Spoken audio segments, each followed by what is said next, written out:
All right. Tonight's movie. Oh, it's Gary. Can you talk, Gary? Nope. You're muted or something. No Doesn't show sound. mute. It's all subtitles. It's in Polish. Well, he hears that.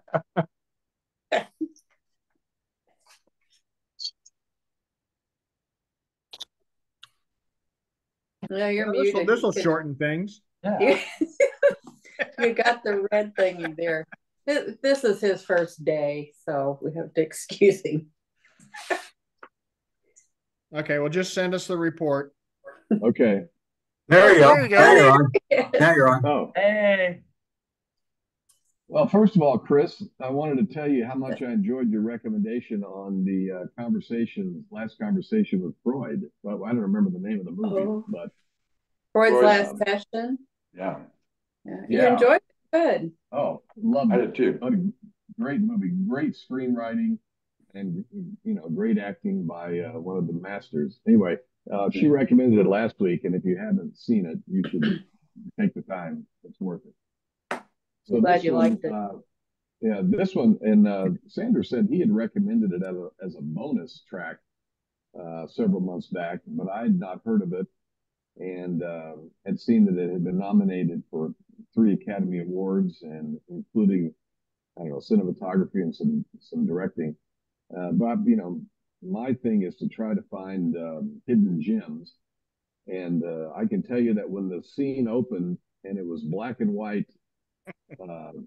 bad bagpipe playing, I was like, oh God, what have I put these people through? But Hey, Whit, you sound muffled. Do you have something covering your speaker or something like that? You sound a little muffled. You sound like you're in a tin can. Oh, now you're really muffled. Yep. Now you can't hear it all. I think it's the earphones. It is. He's probably touched them and it shut it off. I do that a lot. Okay. Yeah, no audio now. Just keep going. Hear you. Oh, there you go. There we go. Is That better? Yeah. Much better. That is. Okay. Anyway, so 2018 movie, and I won't go through the usual Wikipedia box office. I don't think it was a box office smash. I don't think it was a critical hit. I think it won some of the top prizes at Cannes. It got 3 Academy Award nominations. But I thought it was a thoughtful movie. It only took 88 minutes, so I hope it didn't take too much time out of your lives. And I sent everybody some questions today about what they thought what was the movie intended to do. And I'd love to hear everybody's intention on, what their takeaway from the movie was. My takeaway from it was that it was a movie about identities, where Poland, coming out of World War II, was trying to figure out what it was, and if you know anything about Poland's position in World War II, I mean, it's one of the places it started. They have been invaded by Russia so many times, they don't really know what their identity is. And so this attempt to try to reach back and get folk music and some sort of identity post-war it reminded me of Alan Lomax going into the Appalachians, trying to get, the hillbillies in the Appalachians to put on record what original American hill music was. And then it went from there, and then it turned into a love story between 2 people who are also trying to figure out what their identities are and who they are. And for me, the movie was about people struggling with their identities, and the Russian authorities trying to force an identity on a bunch of people who just wanted to perform and just wanted to enjoy their folk music. So I'm curious to hear what your first impressions were and what your takeaways, other than, I can't believe Whitaker made us watch this black and white Polish movie. And then gave us homework. When we were perfectly happy to watch Blazing Saddles and MASH. now this crap. We're coming off a high, aren't we? I think of it as a palate cleanser. There you go. Yeah, way to sell the movie, Whit. Way to sell it. I was also trying to drag you into the 21st century, kicking and screaming. I kind of, after the movie was over, I went onto YouTube to kind of look at a recap of the movie, and I found another group that's kind of like our group. You know, it was like they had like 50 or 60 reviews, and this movie was one of them that they reviewed, and there was just 3 of them, but they loved it. You know, and I was going, okay.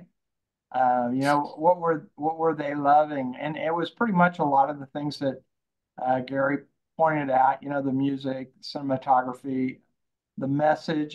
You know, whatever you think that message was, their message, I think, had to deal with the Cold War. I mean, it gets back to that, but it helped me to look at it and see what other people thought of this movie, but it's pretty acclaimed, really. Well, one of the things, I mean, what I did is I went back and watched it for the second time because I asked the question of, did the gaps in time leave you confused, or did you appreciate the fact that there were these gaps in time and no explanation of how the 2 main characters got from point A to point B? And I was in the group that was like, what just happened? I'm not sure I followed the leap. So I went back and watched it for the second time. And after seeing it for the second time and understand, you know, where they were as they moved around, it made a lot more sense. But I'm not sure that I'm not that sophisticated a movie watcher to be able to fill in the gaps of what a director left out. So I don't know if anybody else was left like, how did they get from point A to point B? And, you know, what was the jump cut there? You know, the time spans didn't bother me at all. I mean, I saw it as a movie, Unrequited Love, and that's pretty much where I left it. The Cold War thing, I guess I'd say amazed, but I mean, every time this guy or her got in trouble with Polish or Russian authorities, boom, they were out of jail because they knew a neighbor or somebody else. I mean, there really was no penalty to being a Polish citizen running away from that Cold War era in Poland. But anyway, I just thought it was more about unrequited love, and the jump steps I just saw as that's what it was fleshing out. I'd say there was a penalty. Didn't the guy go to prison for many years and get his fingers all smashed up? I don't know how long he went to prison for. He got out. It was a few years, I think, there because it showed the years when they made those jumps. It'd show that what year you're currently looking at. 59, whatever. Yeah, He was in prison for 12 years. Yeah, Right. It was. Yeah. I thought they said 15, but yeah, he was sentenced to 15. But I think he got out early because the woman slept with That's right. the main guy. Yeah. I mean, the main head of the production. And then More like he got his hand mangled, but they didn't really show that. He just held his hand up one time and it was all disfigured. So and I thought, piano times were over. Right. I thought, well, I get that. That's enough for me. So what did you think of the music? I thought the music was one of the strong parts of the movie. I sort of subscribed to Mattson's Unrequited Love theme on this, although there is some identity themes involved as well. I think the music and the cinematography were excellent, and to shoot this in black and white with the square box format I noticed all three of those throughout the film. Thought it was really well done and contributed to the movie. And I don't know that I would call it as much unrequited love as the tribulations of long distance love. And it was just a demonstration of how difficult it is to continue those relationships, and the fact that it went on for 15 years is astonishing. I would think that I would have thought that the relationships would have faded away when Zulu first got married, if not before then.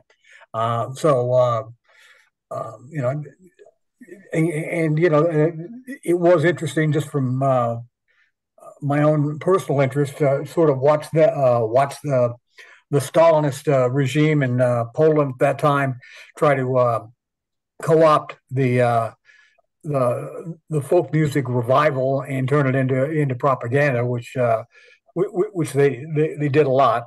So I was interested in the politics of that. I thought it was also very interesting that in what was it, the early 1950s, 52, when Victor crossed over into West Germany. Oh. Uh-oh. I was thinking the same thing, though. I think he was probably going to say that he did it effortlessly. I mean, I think that was the Russians doing that. Made it happen. They wiped Gary. Jailed? Yeah, they wiped Mahoney off the map right there. Oh, a little too much Russia stuff going on. He mentioned Russian propaganda, and suddenly he's gone. Wow. Yeah. Let that be a lesson to you guys. Ask how his hands are when he comes back. You say they're not watching. Yeah. He's coming. Man, that was sudden. Well, theoretically, he's coming. Oh, he's been released. Yeah. Check his fingers. Do another one of those, Mike. Do another one of those. You were saying? It was just. I thought it was. I knew about this that in the early 1950s, when Victor defects to West Germany, how relatively easy that was, because I was simply crossing out of the Russian zone of East Berlin and walking over to West Berlin. The Berlin Wall was not erected until 1961, so it was just a question of being able to have the nerve to show your papers and walk over. Plus, it changed his citizenship to France, and he thought that would help, I guess. Yeah. Were you surprised, anybody, that she didn't come to meet him when he went over to West Berlin? Well, it appeared that she would. I was. I thought she was going. Yeah. It would have been the end of the movie, pretty much. Okay, 44 minutes instead of 80. Hey, Donna. Hi. You made it. Yeah, I made it. Well, there are two scenes in there that I thought were treasures. Both of them are from behind the performer. One is in a club where you see the people in the club lit dimly, but you can see who they are. And the other is when she's on stage behind and she's singing to, the audience listening. I just thought just the way it was lit, the way it was set up, and both those were both I thought awesome scenes.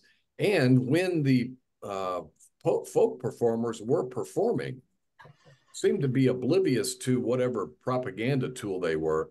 They seemed to be joyful and truly enjoying, that. And to me, it was like almost like a glorified music video for Polish folk music that you could enjoy on a whole different level, intertwined with the love story. So I thought it was very watchable on, multiple levels. Yeah, the folk music was interesting to me too. And the thing about it is what is because they were in that troupe and because they were entertainers, I think that they had a little bit of an elevated position in Polish communist society. I mean, they went on tour. They went to Warsaw. They went to Berlin. They went to Paris. So the average Pole didn't have that sort of opportunity to travel. I don't think. Yep. Not in the 50s. Mm-hmm. No, they were more like the bagpipe people. Uh-huh. I thought Zulu was kind of jealous. I was surprised sometimes at how jealous she would be. He handed her the album they worked on, and she just tossed it in a fountain as they walked by. She did not like that he had other lovers, which I guess when you live in France, that's pretty common. And I couldn't really understand why she was so mad about everything. It seemed he was trying to build her up by telling stories about her and trying to make her a widely known artist, and she wasn't interested in any of that. And that one kind of left me wondering, is this really about requited love, or is this about something else? I couldn't tell. I think she was a difficult person to satisfy in any fashion. I mean, nothing seemed to please her. She didn't play it straight even at the tryouts. Right. She made it a duo instead of coming up with her own stuff, and then kind of overshadowed the other gal there. Mm-hmm. Yeah, that's a good point. The scene where she tells him, "I've ratted on you," and he walks away, and then she jumps in the water and floats downstream while singing, was another scene that I thought was a cinematographer masterpiece. It's almost like she's floating in milk. The water is white. All you see is her face. All you hear is her voice. And I couldn't take my eyes off of it. I don't know that it meant anything other than she had, jumped in to get his attention, but it got my attention. I thought it was beautiful. Yeah, the cinematography was awesome. Yeah. Mm-hmm. I thought one of the big scenes of the movie was where she was at the party and the French lady came up to her and she says, "Aren't you so happy to be here in France or whatever?" And she says, "No, I wish I was back in Warsaw. It's so much nicer there." Well, that's one of her husband's, or that's one of her paramour's lovers. That was the poet, wasn't it? Yeah. Yeah. Yeah. Yeah, she was trying to put her down and minimize her in her own eyes. Yeah. But I think about her, she was kind of the soul of Poland through the whole movie, and they ended up back there. She was as faithful to Poland as she was to him.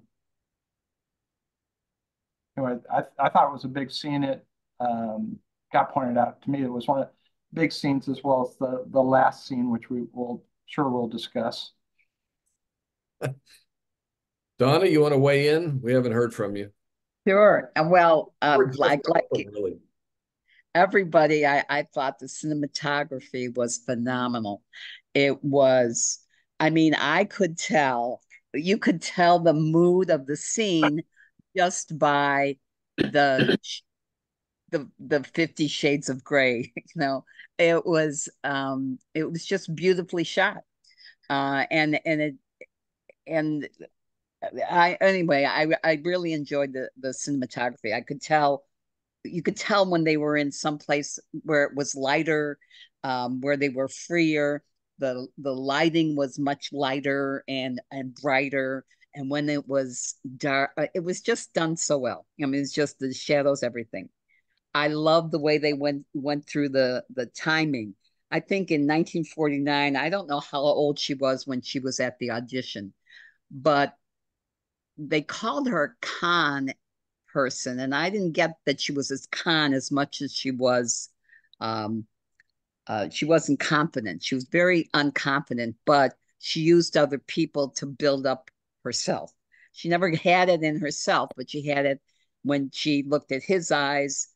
She got she got her confidence from outward signs instead of getting it inward. And I think that happens throughout the whole movie. From 1949, when she's just a kid. And I think kids, and I don't know how old she was. Would you say maybe 17? How old you? I don't know. I don't know how old she was, but I'm guessing around 17, 18, somewhere in, late teens. I don't think kids at that, and of course, I don't know about Poland, but I don't think kids at that age really know what they're doing and certainly don't care that much about politics.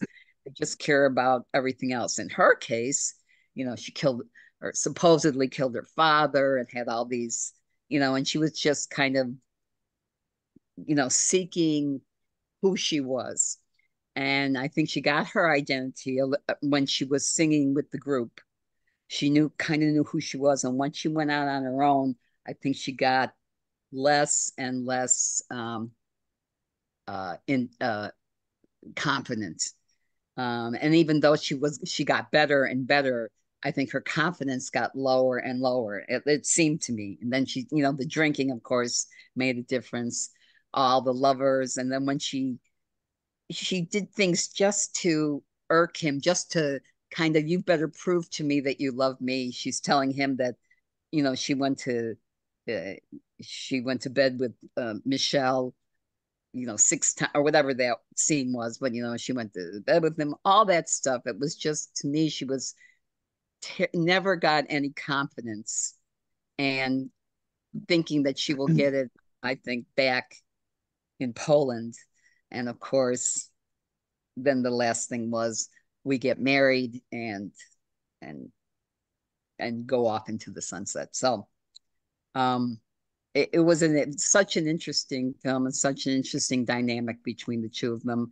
And I love the way they changed, the way she changed from year to year to year.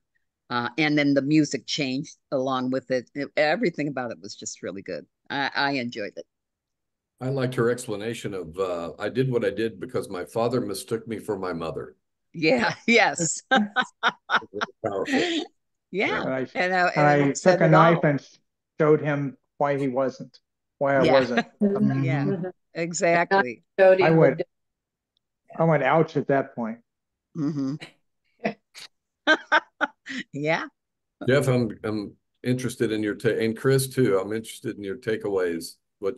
How this landed on you. I love the cinematography. I'll just say that first. I had the sense that this was a love that these people developed very intensely, but they maybe didn't even really want to have it.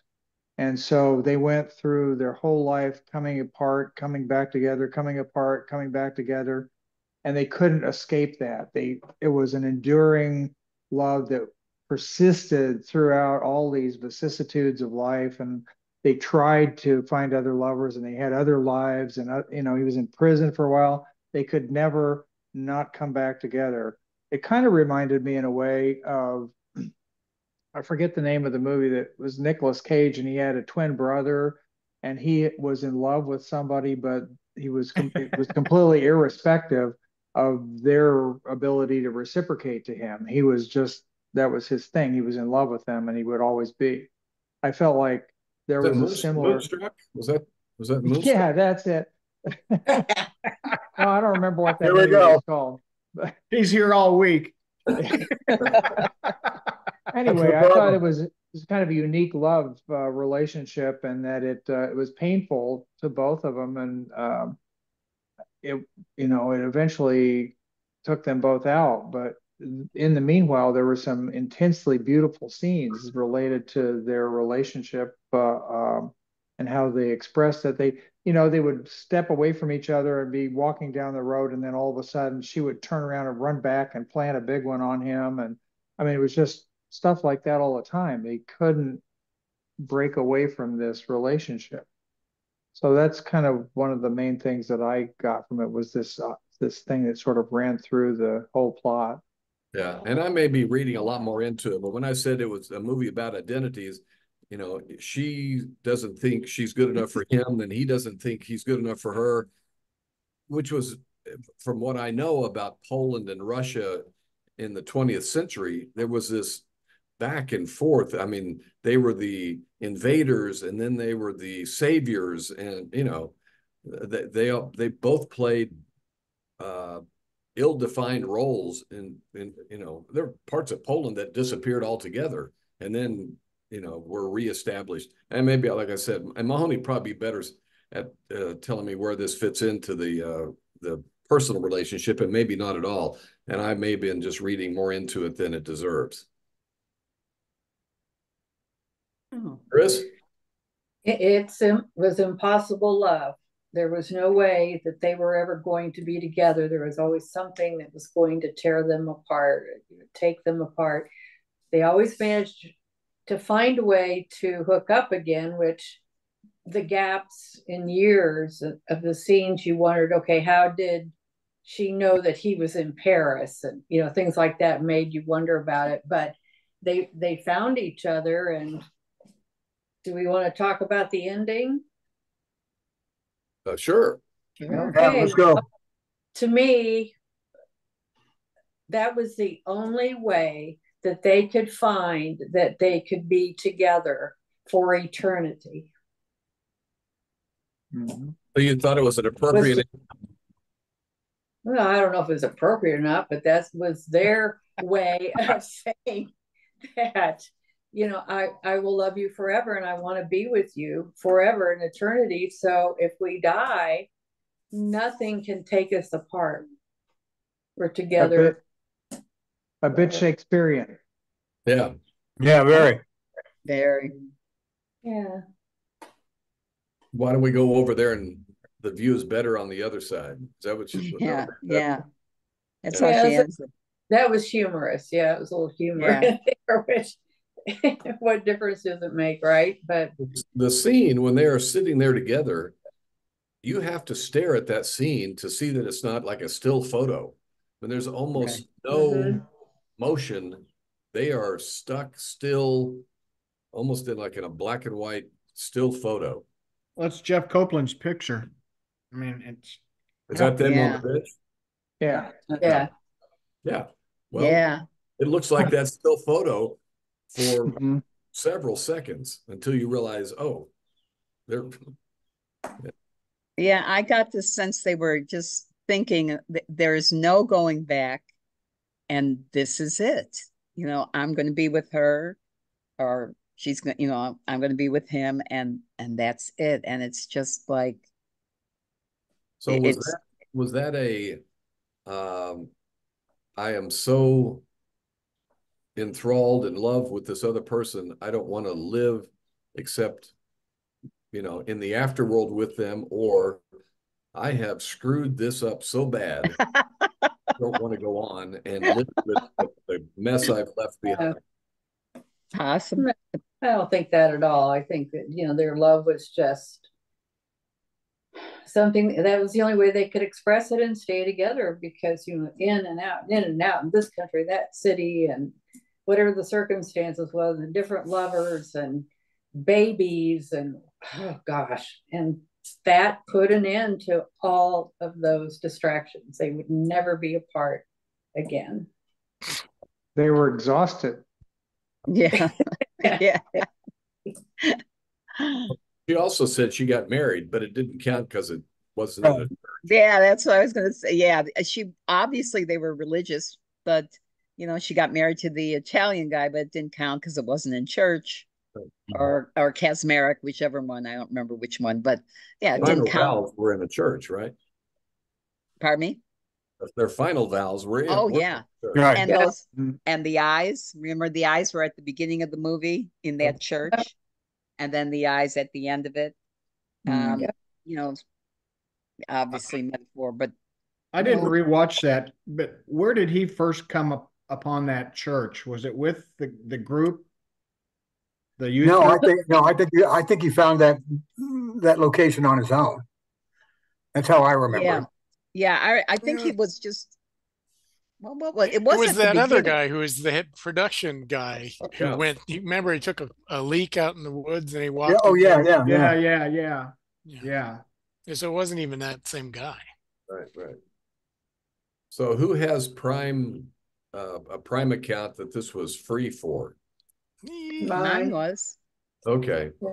So I was going to ask, how many of you felt like it was worth $3.99? Or if I want to go back to the final scene for a second. Not only was there a sense of desperation about what would lie ahead, but this is where I think you got to remember the times a little bit. Okay. This is now 1964. Right, but things in Poland and in the Warsaw Pact countries are still really bleak. I mean, their automobiles are not what they are in the West. Their appliances aren't what they are in the West. All of those things. I mean, there wasn't, unless you were, part of the elites of the Polish Communist Party. There wasn't much of an outlook for you, especially for somebody that had returned and had been imprisoned for being a traitor, and she was a heavy drinker, and all of that stuff. I mean, the prospect for their future, even together, was not very bright, and I think the bleak nature of the times made a double suicide perhaps appealing to a couple of starstruck people. Yeah, and don't you think it was symbolic? I mean, symbolic of the fact that Poland was dead, really. That there was no future for Poland, and there wasn't for another 10 years until Lech Walesa came in, and and they started their revolution. I mean, to me, it was more symbolic that way. But I did run across something here that kind of plays into that. I was wondering about the name of this movie, Cold War.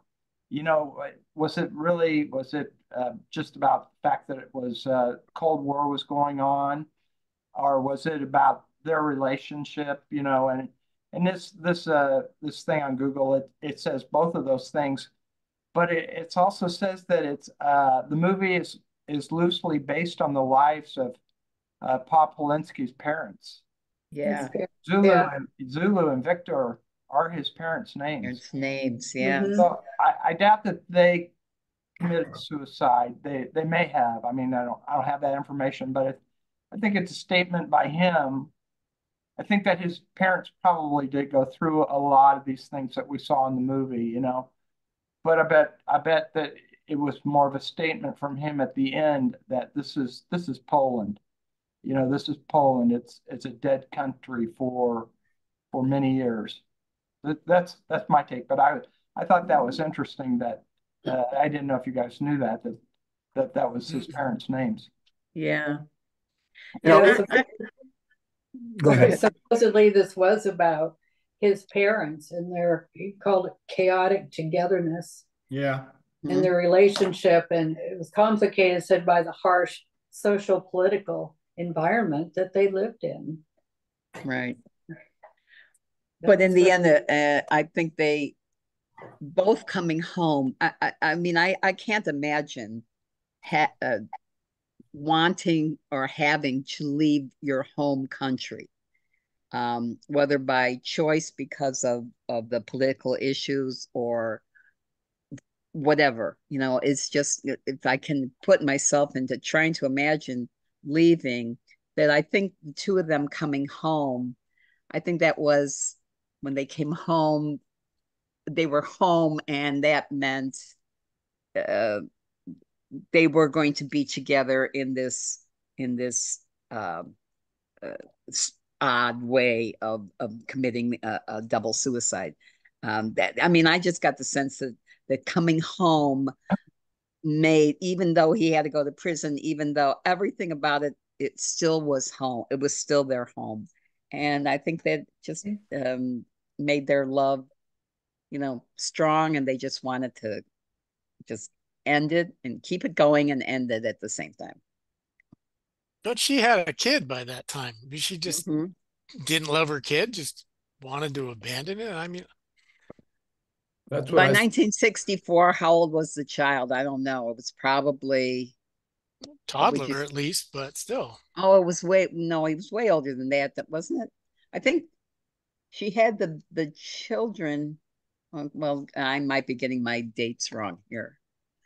Yeah, but you're right. I mean, you're right. She had children, but she was home. You know, home was him, Victor, and her, and that was it. Yeah. So I saw a note that somebody is working on a musical. Yeah, I read that too. Of this? Yeah. Well, obviously, there's lots of music to work with. Sure. Yeah. And some of those songs were beautiful. Yep. Yeah. Maybe an opera where it could be tragic. Yeah, tragic. Well, it'd be kind of like cabaret, you know? Could be. Yeah. I wanted to ask Mahoney, I thought it was great that you saw that that was a 16 millimeter camera, the square box format. And it made me wonder, was that a Russian camera? Ah. Supposedly, Russia made some pretty good cameras, even though a lot of their stuff, their cars and some of their other things weren't that great, but it just made me wonder. I don't know how you find out. No, I would, and I don't know the answer to it. I would think by 2017 or 2018, and I don't know the financing behind this or anything like that, that that box effect was simply an effect to replicate the times. I see. Yeah. All right. And the other two quick points I wanted to bring up is, number one, remember when she says, well, the marriage didn't count because it didn't happen in a church? Yeah. As soon as she said that, what it reminded me was that Poland is and remains an overwhelmingly Catholic country. Very Catholic. Maybe now one of the most Catholic countries in Europe. And then the other thing is that when the Soviets imposed their government on Poland, what remained of the Polish resistance instantly turned on the Soviets, and they continued to fight as a resistance against the Russians literally into the 1960s. In fact, the final Polish resistor was captured and killed in 1982. Oh my God! Yeah. So they were a stubborn bunch of resistors. And then the other thing is, I didn't believe it until I started reading about it, but Pope John Paul, Karl Wojtyła, who was a Polish cardinal, is credited with making some of the inroads and loosening the grip of the Polish dictatorship in the 1980s that led to solidarity and Lech Walesa. And when you go back and you look at it, yeah, there's you can make a case that he did what. He did that and is one of the people that can be credited, not solely, but one of the people who can be credited with instigating the fall of the Soviet Union. So, anyway. I know it's not on probably anybody's bucket list, but if you get a chance to go to Poland, it's a beautiful place, beautiful people, and their history is fascinating. I mean, they've had their identity stolen from them from every direction, and they still, they still exist, and they have a great national identity. Even though, if you ask, that are they German? Are they Russian? I mean, it's a soup, but it's fat. Yeah, it was one of the places we went that we didn't intend to go. But we sat next to a couple at a Fado music show in Lisbon, and they invited us to come see them. And they set up a whole series of places for us to stop, and every place was more beautiful and interesting than the last. It was one of my favorite places. People ask me, what's your favorite place? And there's the usual, but one of the most underrated and most memorable was Poland. And if you ever get a chance to go, not Warsaw, but most of the other cities are spectacular. Yeah, I have a Go ahead. I'm sorry, Gary. No. I was going to say, I have a girlfriend from Poland, and the biggest thing that she hates is that Americans, when they think of Poland, they think of the was it Auschwitz or Belden yeah in Poland, and she said and that's what she hates, that Americans don't know anything except that about Poland, and that's what they think about. And she just is, because she talks about how beautiful it is and all that. And it is, a lot of people, that's what they think of. Well, we did the trip to Auschwitz, and it is a gut punch. I'm sure. But it doesn't define Poland. It just happens to be their burden, Right. And that's how she feels. People knew, Poland, like she knows Poland, that, they would love it as much as she does, but all they think about is that. Yeah, it's unfortunate. Okay, so back to, was it worth $3.99 or 88 minutes? Oh, absolutely. Definitely. Yeah. Yes. Okay. So you didn't mind watching a black and white Polish subtitle? No. After Blazing Saddles. I enjoyed the jazz music in Paris. I got into that. Yeah, it's good. I kind of waited for it to Wizard of Oz and kind of go color then. Well, it should have after the other side. That would have been perfect. Yeah. I think the black and white really added to it. I like the aesthetic of black and white, especially for something like this where the discussion, the topic was kind of bleak in its own way. Right. It shows a lot of, it accents the contrast so much. Yeah. I had mentioned to Gary that I had recommended Ripley a while back for you guys, and it's all done in black and white, and it's done so beautifully. That's when I love film noir and black and white films anyway, but these films, they're just so well done. The cinematography is just so well done, and is just another character added to the music, the scenery, and the cinematography. Is just another character in the film itself that makes it really good. So I could see this might have struggled at the box office. Probably. Too much work. Huh? Too much work for people. Yeah, probably. Well, yeah. There's no uplift at the end, or no Hollywood ending, right? Yeah. No happy ending. No. Well, what's it released on Amazon? Amazon bought the rights to it and called it an Amazon original. They go out and buy original movies and they make them part of your Amazon membership. They call them Amazon originals. I mean, they didn't fund it to begin with, but they did present it to a bigger audience. They saw that it was, something to add to their Amazon library. So if you're an Amazon member, it's free. I don't think they funded it. They just added it to the pantheon of stuff they do. I think some of the projection showings of it were done for the Academy Awards. They just wanted to get up and no, or you're saying yes? Yes. They just showed them in certain theaters just to qualify. Right, to just qualify. They weren't trying to compete with Barbie or, Moonstruck.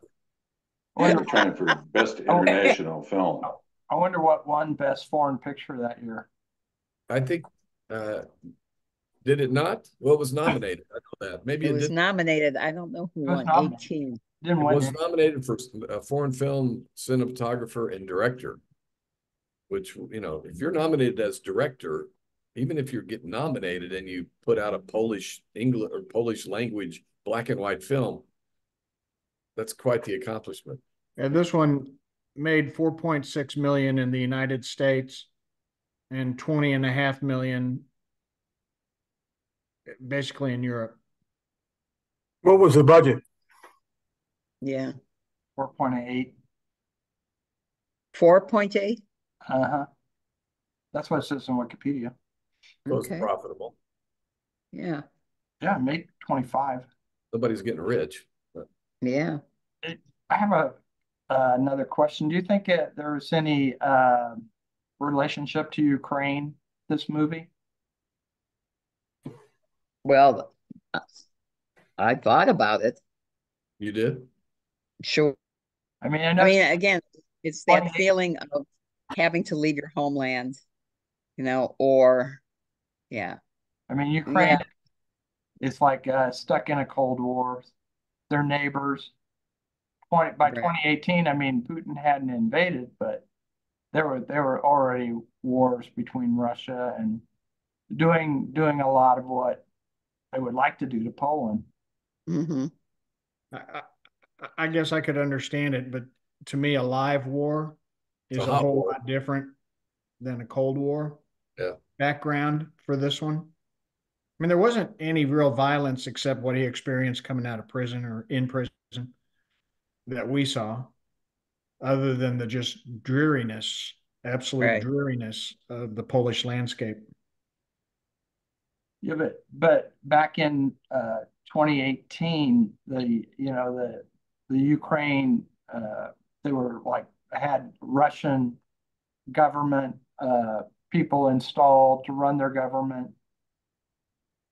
No, I don't. I'm not aware of that, but no, I think 2015 they had a puppet government. Maybe by 2016 it was starting to change. I think that they were a sovereign state before that. A sovereign state, but they had government officials that were sympathetic to Russia. When did I'm trying to remember? Didn't the Russians take over the Crimea in 2014? Yes. Could be. I mean, but I'm just saying there was all kinds of things going on in the area. Yeah. Well before 2018, and that there, it could be a reflection on both. This is what you're going through. This is what we went through. That kind of thing. Well, outside of Haiti, Ukraine is about the most corrupt country that there ever was. Back, especially in that time frame, 2015 to 2020. But the only people that have ever stolen money from me in a bank scam were Ukrainians. What about that prince in Nigeria? Yeah. I fended him off, but Ukrainians got me $30,000 worth. Yeah. Oh no. Oh, well, there was also Trish Durgis, but that's the whole. Yeah. There's your Ukrainian. Yeah. All right. Well, I have a theater movie to recommend. And if you haven't seen it yet, I would recommend you go see Challenger. I think it's called Challenger. It's a tennis movie, but it's not a tennis movie, but I've never seen a movie like it. It's a very sexy movie with lots of reasons. It's built around tennis. I don't know how to explain it, but it's a mystery. You'll have to. Who's in it? Zendaya. Yeah, Zendaya. Oh, okay. Zendaya. Pop singer named Zendaya. Produced it. She paid for it. She stars in it. It's all revolves around her. But there's some cinematography in it that is worth watching. The way they put the camera in the tennis ball. They put the camera on the tennis player. They put the camera on the tennis racket. Wow.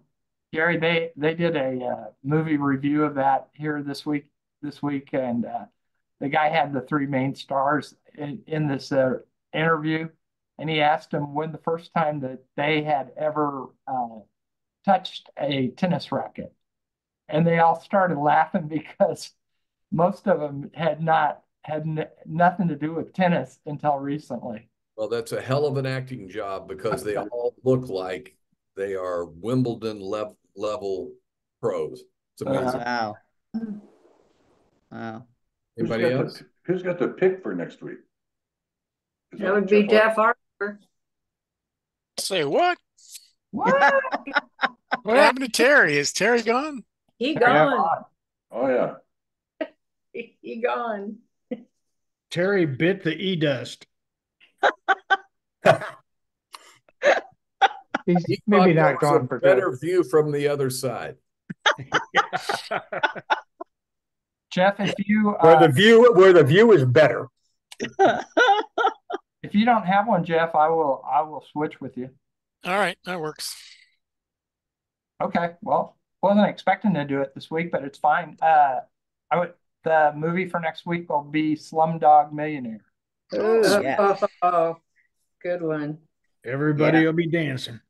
Yep.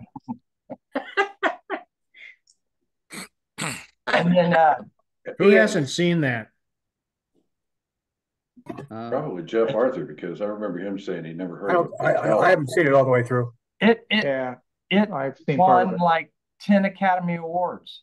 Yeah, it's a And good one. It like held the record until that what was it called? Atonement a couple of years ago.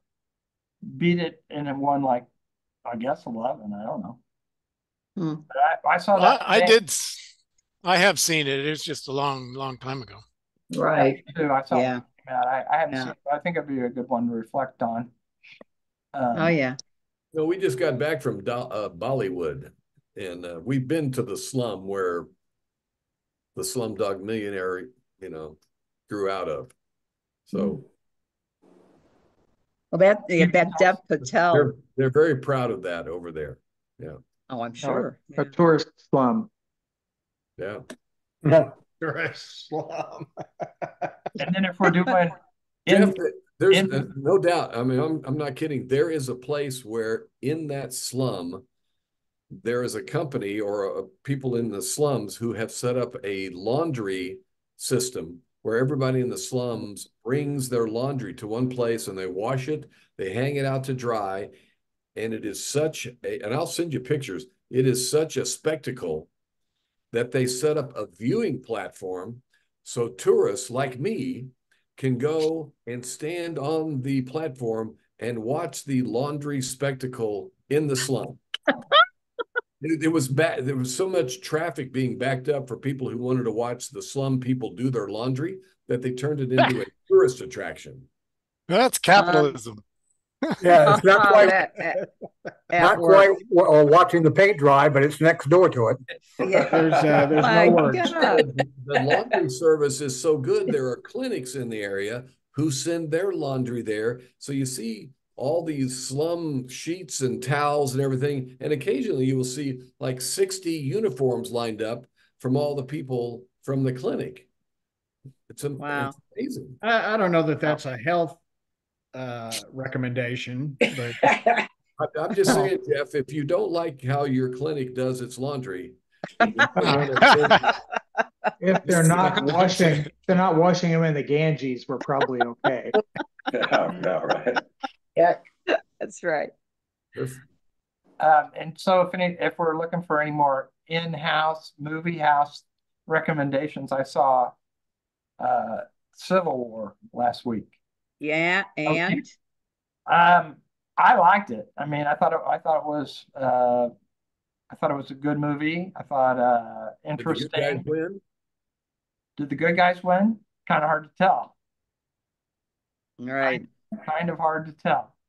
But yeah, and like Mike was saying last week, it is a reflection on media for sure. Mm-hmm. I'd say that's a major part of it. But just journalists, yeah.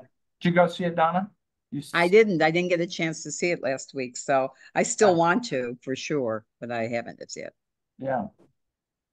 My wife Patty, she goes, "No, I didn't like it," and I'm like, "Okay," but it's hard to find. It makes you think, as I understand. It's a real thinker.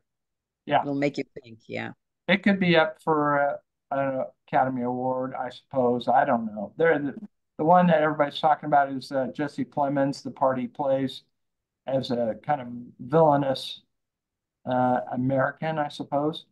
That was pretty well acted. But what year was Slumdog Millionaire? Oh gosh. 2012 maybe? I'll have it up. Yeah, I was going to say 14, something like that. It was Dev Patel's first movie. Yeah. What year did Slumdog Millionaire come out? Slumdog Millionaire. Siri says 2008. Oh, wow. I didn't realize it was 15 years ago. Wow. Yeah. Give or take. Just Mahoney, FYI. I'd pay your way if you'd go see Civil War and let us know what you think. It's playing around here. Gary, you were talking about the tennis. I saw it was a documentary. It's called McEnroe, and it's John McEnroe. So if you follow tennis and you liked McEnroe, this is kind of an interesting documentary on his tennis days and how he thinks about it now and who he was and who his dad was, and it's pretty interesting. So what's it called? McEnroe. McEnroe. Yeah. Didn't he marry Cindy Crawford? No, he married Brooke Shields. No, you're thinking of Agassi. Ryan. Agassi Oh. and Brooke Shields. But he married what's his name? He married a big time tennis player. Yeah, Chris. Did he marry Chris? No. Chris Everett. Everett. No, that was Jimmy Connors. She won an Academy Award when she was a kid, and she was in that movie with her dad, Ryan O'Neill. Oh yeah, you're right. Tatum O'Neill. Yes, thank you. Yes, and I should have. But have you ever seen Tatum O'Neill and Brooke Shields together? I think they're the same person. Yeah.